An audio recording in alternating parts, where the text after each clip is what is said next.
Изключително сме щастливи, че на днешното заседание на Народното събрание единодушно от всички парламентарни групи бяха подкрепени две промени в Закона за българския жестов език.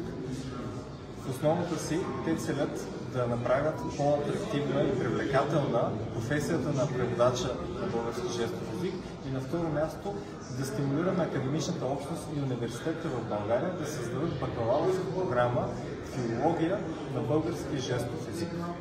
Радваме се, че в крайна сметка предложението за увеличаване на възнагражденията на преводачите беше подкрепено и се надяваме това да стимулира все повече българи да се запишат като преводачи в списъка към Министерството, в което да могат да предоставят тази услуга.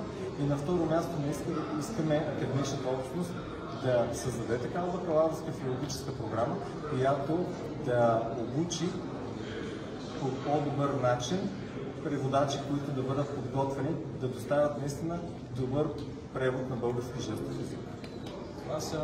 Това са две дълго чакани промени от науката общност, с които се надяваме, че живота на българските хора в България ще се подобри.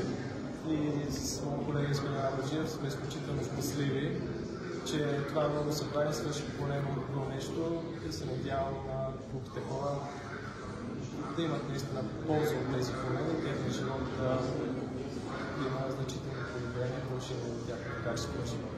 Допълнително искаме да покажем на глухата общност, че има народни представители, които могат да се обединят и да работят в помощ на тази общност. И ние сме на разположение за други промени, които смятате, че може да подобрят общността.